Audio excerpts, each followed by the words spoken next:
In the headlines, Zamfara State House of Assembly begins moves to impeach Deputy Governor Mahadi Gusau. Women in Kano arrested for attempting to kidnap a 5-year-old child. Motorists exited as Governor Zulum reopens Dikwa Gombarungala Road.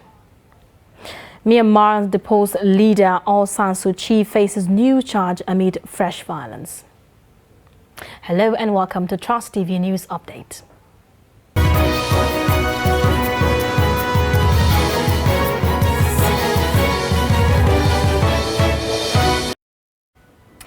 It's 6 o'clock here in the nation's capital. I am Zainab Bala. We begin in Zamfara, where the Deputy Speaker of the House of Assembly and the Chairman, House Committee on Public Account, Musa Bawa, has submitted a document for the impeachment of the State Deputy Governor Mahadi Gusau to the Speaker of the Assembly. I'm presenting this document to Right Honorable Speaker Nasir Azmagaria for the impeachment of Deputy Governor Zamfara State. The Speaker of the State Assembly, Nasiru Muazu, after receiving the document, said the Deputy Speaker and Chairman House Committee on Public Account presented to him a document for the impeachment of the Deputy Governor. He assured that he will treat the document in accordance with the Constitution of the Federal Republic of Nigeria, 1999, as amended. As we are here on my office before me, Deputy Speaker and the Chairman House Committee on Public Account, he was forwarded to me a notice of impeachment of Deputy Governor of the President Barrister Mahadi Gusau. I receive, and I'm assure you that I will treat it according to the provision of the Constitution of the Federal Republic of Nigeria, 1999, as amended. Members of the Assembly are accusing the Deputy Governor of breach of Constitution, abuse of office, and financial fraud.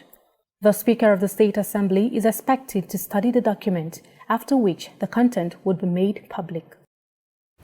Members of the Harmonization Committee on Constitution Review have promised to discharge their duty with high sense of responsibility and with the interest of Nigeria and its people at heart. The assurance is given by the co-chair of the Joint Committee, the Deputy Senate President Ovi Omwagegi, and Deputy Speaker House of Representatives Idris Wase in Abuja.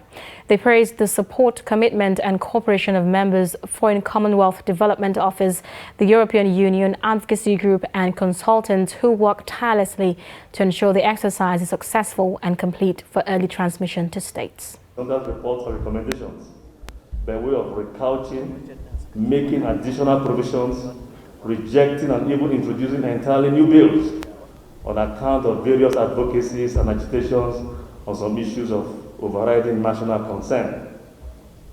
I believe that some of us will be seeing some of the bills for the first time. As such, it is incumbent on us to painstakingly consider them clause by clause. Let me reiterate, it will not be an easy task by any means. We have 2 working days in this retreat, and I wish to encourage each and every one of us to give the work all the attention it deserves, especially as we have limited time to present this report and transmit to the State Houses of Assembly in line with our revised timetable and program of activities of the National Assembly this year. Assembly before the end of this February. May God help us, may God be our guide. Thank you very much. And I'm seeking for maximum cooperation from all of us so that we can deliver. I know there's a lot of misunderstanding yet about these provisions, but I think it's really key that the National Assembly considers that this would be a significant landmark achievement were it to examine thoroughly the implications of the proposal to create special additional seats for women only to contest. It would help to leave a certainly indelible mark by the 9th National Assembly. House of Representatives Ad Hoc Committee on the State of Refineries in Nigeria have begun investigation into the current state of the country's 4 refineries and the amount spent on the turnaround maintenance of the national assets. The chairman of the committee, Representative Ganiu Johnson, who speaks to journalists after the inauguration of the panel, say that stakeholders in the petroleum sector would soon begin to appear before the lawmakers. Representative Johnson also said that the committee would also engage the services of consultants in the sector to verify the information to be made available to the panel. The House had on Thursday last week adopted 2 motions to institutionalize an earlier order by the Speaker, Femi Gbajabiamila, for an investigation of the current state of Nigeria's 4 refineries and the actual volume of premium motor spirit. Elsewhere, a woman suspected of attempt to kidnap a 5-year-old child has been arrested by a vigilante group in Kano. The incident happened at Ntata Street, Koki quarters in Kano metropolis. Trust TV correspondent Idris Jabril reports that the police public relations officer Abdullahi Haruna said that he's yet to establish facts of the incident, but the suspect has been handed over to the police for investigation. According to vigilante official in Koki, the woman in question was seen holding Bashir Jamilu, who was wearing uniform to this nursery and primary school. After little Bashir protested, residents started questioning the sincerity of the woman, who said she was taking her child to school, a story that would later prove to be a cover-up to avoid suspicion. Well, at the time we arrived at the scene, people are already beating the woman. So I tried to stop them. We arrived together with one of our members, Nazifi. So we stopped the people from beating her. We asked her, where is she going with the boy? She said, it's her son. I asked her, how did he become your son? Because the way I'm seeing you, you are a Fulani woman and this boy is a Hausa boy. So how has he become your son? So she started hitting me too. And many other people gathered. They continue beating her. I had to intervene and stop them from beating her. I told them to stop beating her. Let us hand her over to the authorities, because if they beat her to death, the police will definitely start asking questions. We, the vigilante, we might end up being in a one-kind situation. So we handed her over to the police authority. I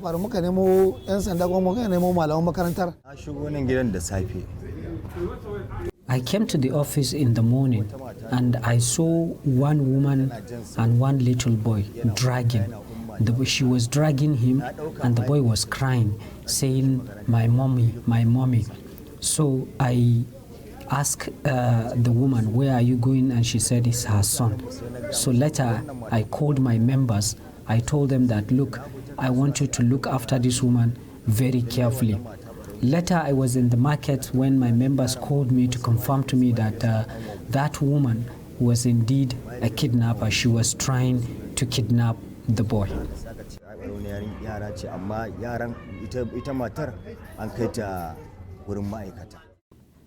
Aisha Salisu is the mother of Bashir.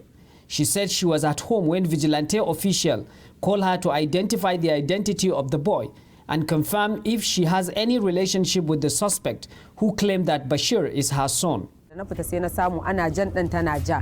Immediately I went out, I saw them dragging my son as the woman was shouting and claiming my son to be hers. So when the people there saw me, they shouted, "That's the mother of the boy." So she turned towards me and began to beat me, asking if I am the mother of the boy. The boy was also crying, calling out my name, "Umma, Umma." So I grabbed him and entered the school. After that, the police came and arrested her. I didn't even know that she was arrested until I came out and wanted to go home. Then I heard people saying they have taken her to a police station in Jakarta, and so we followed. Meanwhile, as at the time of filing this report, the Kano State Police Command is yet to make any official statement on the incident, but Aisha confirmed that she has been invited to the State Criminal Investigation Department. Idris Jabril, Trust TV News, Kano. Quite tragic, isn't it? Now, suspected terrorists have reportedly attacked passers-by in front of a government secondary school, Kaguru, Kaura local government area of Kaduna State, northwestern Nigeria. An eyewitness who pleaded anonymity confirmed the developments to newsmen. He said the suspected terrorists came on motorcycles and wreaked havoc on those they could see. He said 6 persons have been confirmed dead instantly, and in the early hours of Friday, another 4 dead bodies were discovered in the general area. He added that the security agencies are now evacuating the Kaguru secondary school students to a secure environment for the fear of impending attack. 32 persons have been killed in 3 communities this week in southern Kaduna alone. Police in Kaduna are yet to comment on the current development.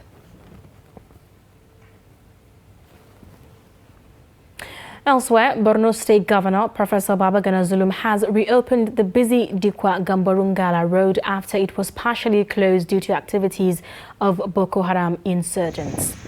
Zulum also donated 20 new Hilux vehicles to the military, civilian JTF and hunters for the patrolling of the road. The governor, joined by the theatre commander of Joint Military Task Force in the Northeast Operation Hatinkai, Major General Christopher Musa, and other senior military officers and top government officials, flagged off the reopening of the road for commercial activities Friday at Muna Entrance Gate in Maiduguri and Dikwa Town. We know this is something that is desirable and something that is exciting and something that you want for the people of Borno State. This is part of the peace effort. With this, there will be development. With development, there will be less challenges on security. That led you for this great achievement, Your Excellency. And we thank God for you and thank God for all the things you have done to Borno State and especially to members of the armed forces and other security agencies. We want to encourage you not to relent, not to be discouraged, because I know the challenges are enormous. Together we assure you of our cooperation, of our support in every aspect to ensure that Borno State and the Northeast in general is peaceful for human existence and for life to come back. Thank you very much.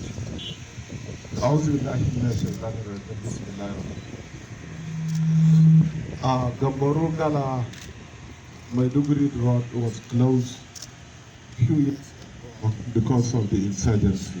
However, the road was reopened about 3 years ago, but with limited access to the Ayukura movement.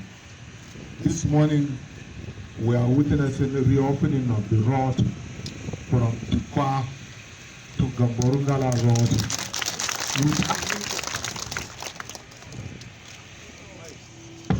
with unlimited access. Government has provided other logistics needed to support the picketing of the road by the Nigerian armed forces and other security agencies. On this note, it is my singular honor and privilege to reopen the Maiduguri Dikwa Gamborungala road with unlimited access to the commitment, to the glory of God and to the benefit of humanity.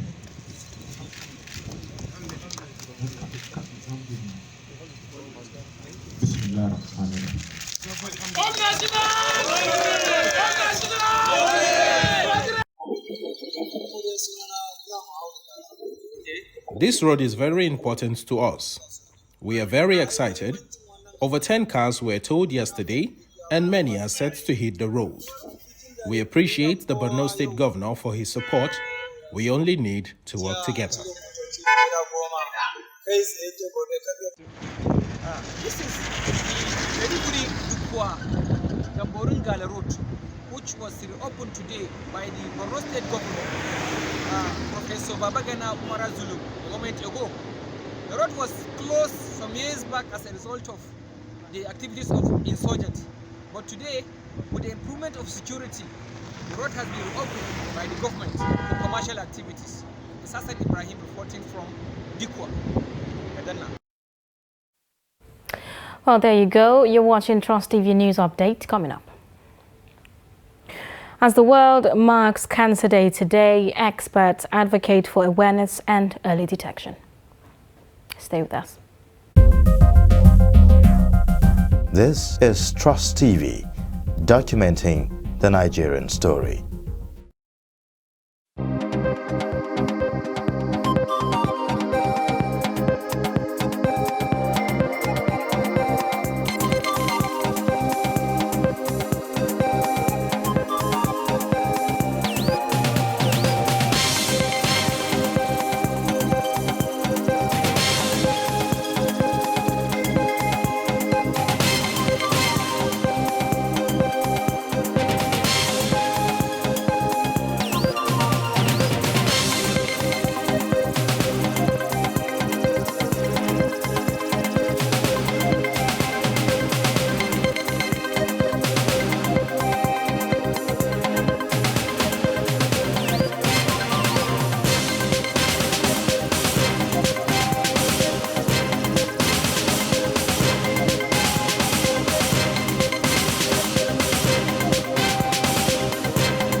Right, welcome back. If you are just joining us, this is Trust TV News Update. Here are top stories.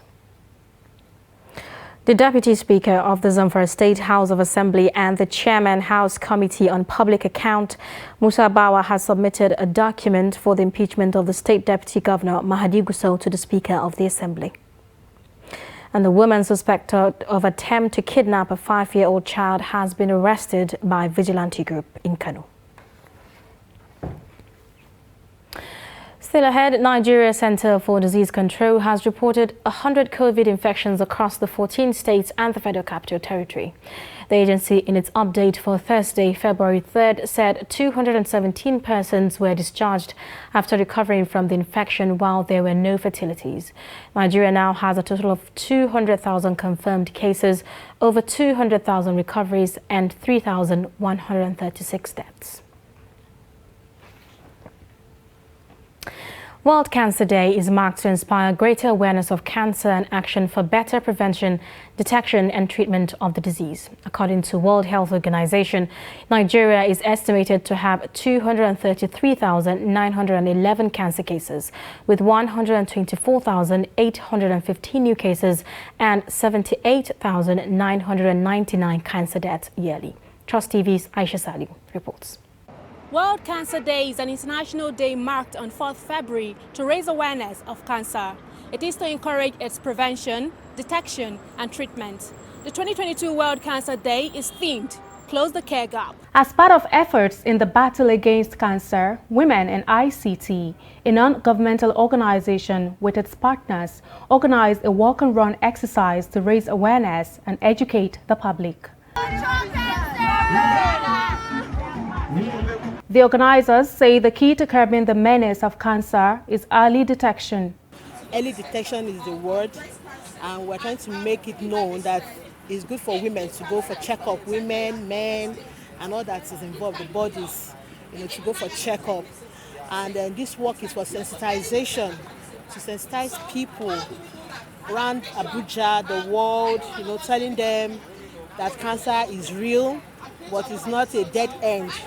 Early detection is the key, and we want to close the gap by, when you detect early, the treatment commences. And cancer is not something you hide. You have it, you say it, and there's treatment for it if detected early. To let everyone understand that cancer, has no respect for anyone, be it, irrespective of your social stratification society you belong. Cancer has no respect for anyone.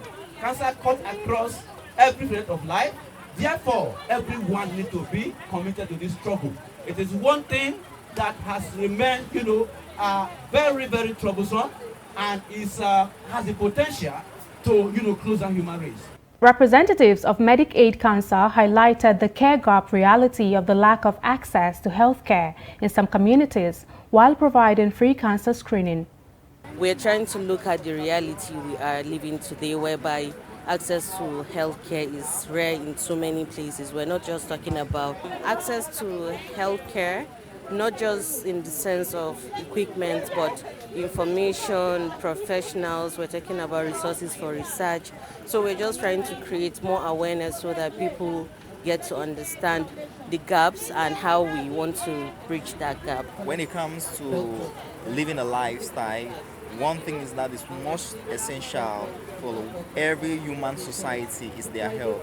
So I believe that if we can be informed and educated about some of the preventive measures we can take for our health, then we can go a long way to live more better than we used to live. So the main reason why I'm here is to see how I could encourage this idea, because we buy it from the standpoint of view and see how we could partner to bridge the gap against cancer. The primary goal of World Cancer Day is to significantly reduce illness and death caused by cancer, and is an opportunity to rally the international community to end the injustice of preventable suffering from cancer. Aisha Salihu, Trust TV News, Abuja. Back in Abuja, tragedy has been averted on Thursday as some persons believed to be fake journalists attacked a chief correspondent of Punch newspapers, Friday Oloko, in Abuja. The incident occurred during an academic town hall symposium with Minister of State for Education, Chukwuemeka Nwajibo, at Bestway Hotel in Apo district of the city. The suspected hoodlums who deployed sharp weapons inflicted a cut on his face very close to his eyes and also threatened colleagues from other media organizations who had rushed to the scene to intervene and rescue him. Trouble began when the senior correspondent requested that organizers of the program provide a statement presented by the minister. Oloko said the assailants first accused him of branding them fake journalists and as such denying them access to the minister's speech. He has since been taken to a health facility for treatment. Student wing of the coalition of northern groups has shelved its proposed protest across the federal tertiary institutions across the northern region of Nigeria. The decision followed a meeting with the president of the Senate, Ahmed Lawal, who promised to investigate the reasons for the unexpected hike in tuition fees by most federal tertiary institutions across the region. Recall that the group had given a 3-week ultimatum to the leader of various institutions for increasing their tuition by over 60% and over 100% in some cases. Mindless killing of Nigeria in their numbers on a daily basis. The main essence and purpose of government is the protection of lives and property, but they appear to have been defeated in Nigeria. On a daily basis, Nigeria have been mowed down and roasted like chicken for no fault of theirs, except the fact that they are Nigerians. We say today that enough is enough and urge the security agencies to sit up. We have so many wars without action from the government. We have all it takes to be the President of the Federal Republic of Nigeria come 2023. We call on all Nigerian youths to participate in all the political parties' processes, because that's where the decisions are made. This is where people elect representatives into elected positions. If we don't participate active in political parties' activities, we will not be elected on any platform to become president, governor, or National Assembly members. We can't have an election without a country. With the way things are going, with the unguarded utterances of top politicians, we will not allow few individuals, because of their selfish political interests, to ruin the future of over 120 million youths in this country. And for some business now, customs in Katsina State said goods valued at over 69 million naira have been seized in the month of January 2022. The seized goods include 10 second-hand vehicles smuggled into the country valued at over 24 million naira. Others are foreign rice, second-hand clothes and pieces of foreign jackknives, among others. Abdullahi Ahmadi has more.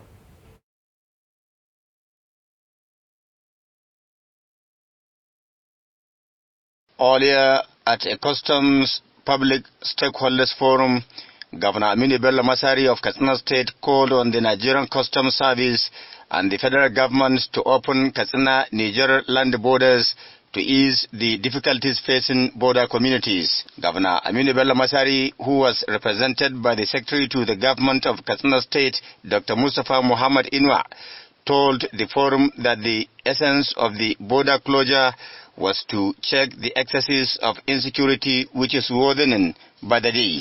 The border closure has crippled the fragile economy and exposed many to untold hardship, especially the border communities. Rufe border wai tsawon lokaci shekara shekaru ba shine magani ba. Abinda muke tunani, people are in a serious economic predicament. If you continue to keep borders closed, the problems will continue to persist, and that will be very horrific to the people of the entire north, not only Katsina State. The Katsina State Governor called for the downward review of customs duty to ensure the ease of doing business. Rather, than imposing unprecedented taxes which many could not afford to pay. The Kamwan Katsina district head of Ketare, Alhaji UK Bello, said the forum was organized to sensitize people of the state on the constitutional responsibilities of the service. UK Bello, who is a former public relations officer of the Nigeria Customs Service, suggested the involvement of traditional rulers in ensuring cordial relationship between the service and the public, especially border communities. The district heads, village heads all over the state, usually where the border communities are residing, they should educate their followers, their subjects, the importance of customs in the national economy. The people in the communities should be advised by the district heads that they should give more cooperation to customs than the traders at the border areas. They get more than the period they are getting from the traders or smugglers. The controller, Katsina Area Command of the Nigeria Customs Service, DC Talha Wadachedi, said there is a drastic reduction in smuggling of prohibited goods, which results to sour relationship between the service and the public. There was really a serious progress because it all centered on how do we love our country. We don't have any other country apart from Nigeria. And as such, it's only if we believe in Nigeria that we can be able to do what, it's not what we can get out of Nigeria, it's what can Nigeria gain from us, because we need to leave a legacy behind. This legacy is what our children will inherit, improve upon, then our grandchildren will now have where to stay and what to do. The Nigeria Customs Service Katsina Area Command organized the forum following incessant killings of people in an effort to check the excesses of smuggling, especially along the border communities of Katsina State. Abdullahi Ismayamadi, Trust Television News, Katsina. And on the foreign scene, Myanmar's military government has filed an 11th corruption charge against removed leader Aung San Suu Kyi, the latest in a variety of indictments against the Nobel laureate who faces more than 150 years in prison. The new case is announced on Thursday as the military reportedly launched fresh attacks on the civilian population in the northwestern Sagag region, with troops allegedly burning up to 400 houses, forcing thousands of residents to flee. The military's information team said in a statement that police found a further corruption charge against Aung San Suu Kyi for allegedly receiving $550,000 as a donation for a charity foundation named after her mother. The statement gave no details of when court proceedings would begin. Suu Kyi is already sentenced to 6 years in jail for incitement against the military, breaching COVID rules and breaking a telecommunications law. Although she will remain under house arrest while she fights all the charges, each corruption charge carries a possible 15-year jail term. And that's it on News Update. Do not forget to follow us across all our social media platforms. I'm Zainab Bala. See you later.